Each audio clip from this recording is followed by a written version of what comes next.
Welcome and welcome back to ASM initiative by Microfocus Study Circle for सारी मध्य प्रदेश के अंदर जो सरकारी परीक्षाएं होती हैं उन सब के लिए रिक्वेस्ट आई।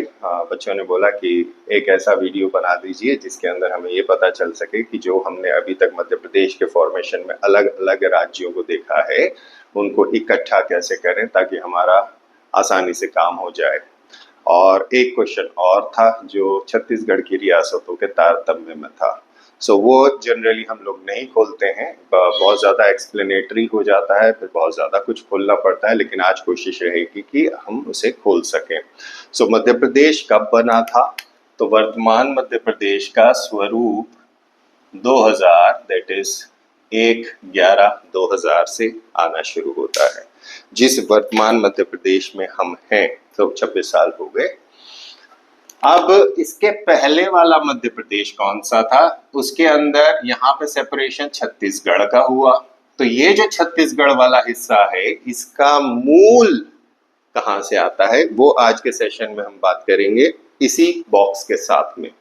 अब ये वाला 1/11/1956 को मध्य प्रदेश का रीऑर्गेनाइजेशन होता है। तो मैंने कुछ कीवर्ड्स का इस्तेमाल करना चालू किया था। रीऑर्गेनाइजेशन, ये भी रीऑर्गेनाइजेशन है, रीऑर्गेनाइजेशन राज्यों का पुनर्गठन इसे बोला जाता है। अब यहां पर हुआ क्या था? ये एक फजल अली कमेटी थी, फजल अली, इनको बनाया गया था स्टेट्स के बारे में, और यहां से कॉन्स्टिट्यूशन के अंदर 7वां अमेंडमेंट हुआ था ओरिजिनल कॉन्स्टिट्यूशन के अंदर। अब ये जो 7वां अमेंडमेंट हुआ था तो वो अमेंडमेंट किस बारे में था? पूर्व 1950 के संविधान के अंदर अलग अलग तरह के राज्यों को अलग अलग लिस्टों में रखा गया था जिन्हें पार्ट कहा जाता है, A, B, C, D।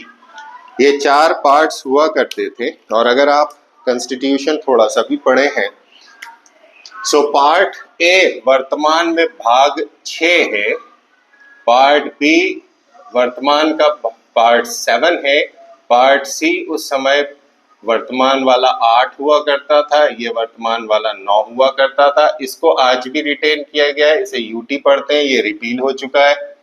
इसके अंदर हमने री इंसर्ट करके पंचायत, म्यूनिसिपैलिटी और कोऑपरेटिव को रिसेंटली जोड़ दिया। रिसेंटली भी नहीं, काफी समय हो गया जोड़े हुए। ये खेल था। अब इसको करना किस प्रकार से है तो हमको यहाँ प्रमुख तारीखें पता होनी चाहिए। हमने यहाँ पे बात करी रीऑर्गेनाइजेशन की, हमने यहाँ बात करी रीऑर्गेनाइजेशन की। नाउ मध्य प्रदेश कौन सा था? भाग ए के अंदर हमारे पास एक स्टेट हुआ करता था जिसे पूर्व में कहा जाता था सीपी एंड बी। ये सीपी एंड बी 1950 के कॉन्स्टिट्यूशन में पार्ट ए में जोड़ा जाता है with the name Madhya Pradesh, with the name Madhya Pradesh. इसके बाद साथ में इसके नॉर्थ और वेस्ट के अंदर एक यूनियन बनती है प्रिंसली स्टेट की जिसका नाम था मध्य भारत। ऐसा काम करना है। इसके बाद इसके साथ एक ईस्ट में अगर आते हैं सेंटर के अंदर तो भोपाल स्टेट था। इसके बाद ईस्ट नॉर्थ सेंट्रल प्रोविंसेस इन बरार के नॉर्थ ईस्ट में विंध्य प्रदेश था। ये कहानी मेरी अलग अलग सब जगह पर खत्म हो चुकी है कि कब कब क्या क्या बने थे। अब मध्य भारत को पार्ट बी में रखा गया था। भोपाल और विंध्य प्रदेश पार्ट सी में हुआ करते थे। यूनियन टेरिटरी की तरह चीफ कमिश्नर एरियाज बनाए गए थे। ये पहला एलिमेंट हो जाता है। यहाँ पर एक गवर्नर होता था, सीएम होता था। यहाँ राज्य प्रमुख साहब थे विद सीएम थे। यहाँ चीफ कमिश्नर थे। इलेक्शन के बाद यहाँ पर एक सीएम की पोस्टिंग हुई थी। कब? 1952 के अंदर इलेक्शंस हुए थे। अब ये तो कहानी थी यहां तक की। कि 1956 से पहले ये कहाँ थे, तो 1950 में, 1952 में ये वाला मामला चल रहा था। क्यों जरूरी है ये समझना, क्योंकि ये वाला हिस्सा जो मैंने एकदम स्टार्टिंग में आपसे सवाल पूछा था कि सेंट्रल प्रोविंसेस मध्य प्रदेश 1956 से पहले कहाँ था, तो central provinces was Madhya Pradesh. Unfortunately उसका डिवीजन होता है और 1956 में मराठी स्पीकिंग बेल्ट हटा दिया जाता है। मराठी स्पीकिंग बेल्ट इसको हटा दिया गया था और महाकौशल वाला बेल्ट जो हिंदी स्पीकिंग बेल्ट था प्लस छत्तीसगढ़ की रियासतें स्टेट्स। अब ये वाली कहानी यहाँ पर आके फंसती है कि छत्तीसगढ़ के कौन से राज्य थे, किस तरह से ये राज्य इसमें शामिल हुए थे, इसके पहले की कहानी क्या है। मध्य भारत की कहानी आपको पता है कि मध्य भारत यूनियन बनती है, उसी तरह से यहाँ पर यूनियन बनती है। ये प्रिंस थे 1949 में इंडिया को दे देते हैं, 48 के अंदर 48 में ये दोनों यूनियन फॉर्म होती हैं। ये यूनियन चलती रहती है, ये यूनियन डिसॉल्व हो जाती है और ये यूनियन के पास चला जाता है। इसको कहते हैं इंटीग्रेशन, जहां पे सारे राजे रजवाड़ों ने अपने आप को, अपने सत्ता को सौंप दिया। यही इंटीग्रेशन यहां पर भी हुआ, फाइनल इंटीग्रेशन। यही इंटीग्रेशन यहां पर भी हुआ। अब यहां एक सवाल और आता है कि ये जो स्टेट्स थे ये क्या थे। ये कहानी और पुरानी है। आजादी के पहले 1946 में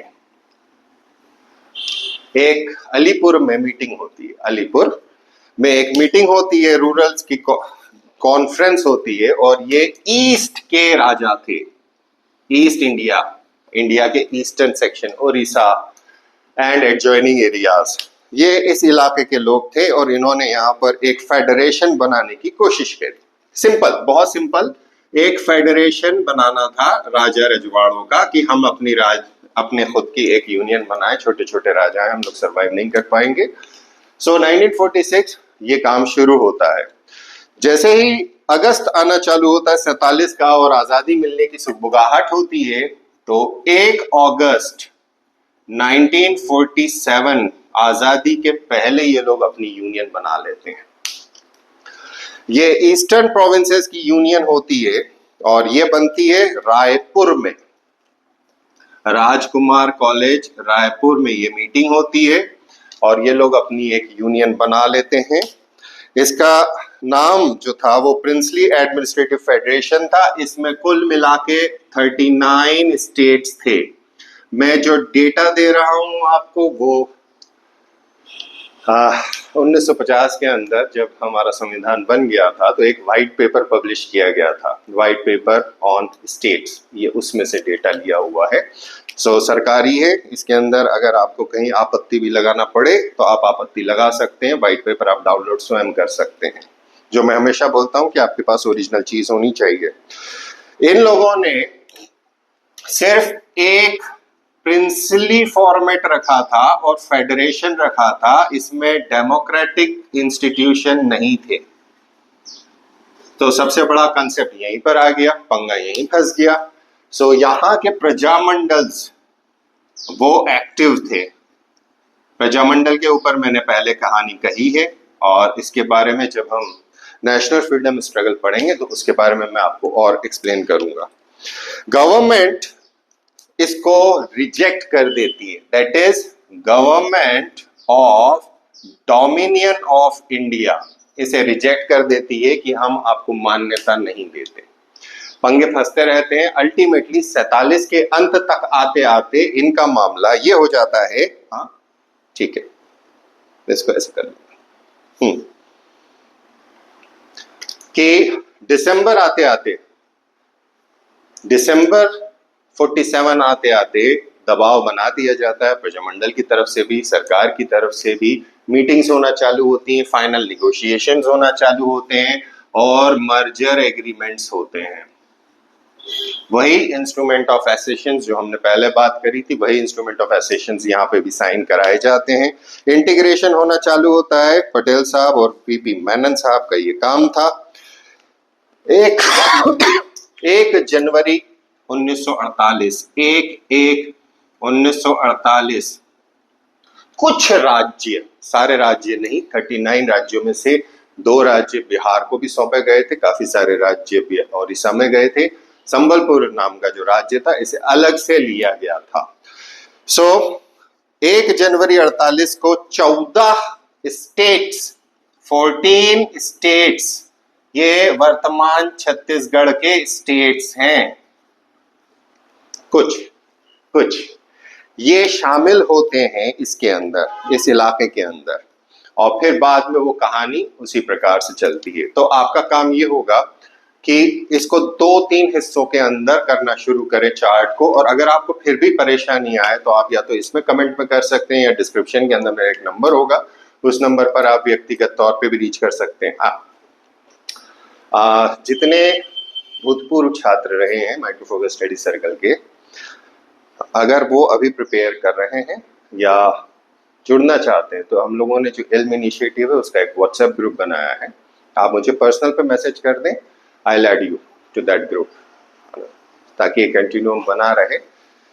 ओके, सो ये 14 स्टेट्स रहते हैं। आपको यहाँ पर ये काम करना है कि कब यहाँ इंस्ट्रूमेंट ऑफ एसेशन साइन हुआ था, इस तरह से पैरेलल लेकर चलिए, इधर डेट्स डालते चलिए, काम आसान हो जाएगा। तो एक छोटा सा वीडियो था, कंक्लूसिव पार्ट था रिवीजन करने के तरीके के बारे में, मेथोडोलॉजी के बारे में, ताकि आपने पेज देखा, हो गया। ये काम मुख्य परीक्षा के अंदर अब आपको समझ में आएगा कि लिखा हुआ किस तरह से समझ में आता है, आप किस तरह से कॉपी के अंदर बना सकते हैं। आपकी कॉपी के अंदर दोनों जगह आप लिख नहीं सकते, सिर्फ इतने से स्थान में लिख सकते हैं, तो इसको किस तरह से कंप्रेस करके आप ऊपर और नीचे की लाइनों का इस्तेमाल करके काम कर सकते हैं, ये काम करिएगा। अगर वो पूछते हैं रीऑर्गेनाइजेशन मेंस के अंदर, तरीका ये रखिएगा। इस वाले पार्ट को आप चाहें तो यहाँ पर एक्स्ट्रा जोड़ सकते हैं। जो छत्तीसगढ़ की रियासतें थी, जिन्हें कहा जाता है 36 रियासतें थी, ईस्टर्न स्टेट्स यूनियन बनी थी 39 स्टेट्स से। मध्य प्रदेश CPNB वाला में शामिल हुए थे 14, पहले शामिल हो गए थे, ऑलरेडी था 1950 के अंदर, it got converted by name as Madhya Pradesh. फिर बाद में रीऑर्गेनाइजेशन होता है 56 के अंदर, वहां से मराठी स्पीकिंग महाराष्ट्र स्टेट को चले आता है, दैट इज बॉम्बे स्टेट को एट दैट टाइम, और हिंदी स्पीकिंग बेल्ट, महाकौशल वाला बेल्ट और छत्तीसगढ़ की ये रियासतें वर्तमान मध्य प्रदेश के उस स्वरूप में शामिल होती हैं जो 1/11/56 को बनता है। Take care, bye bye.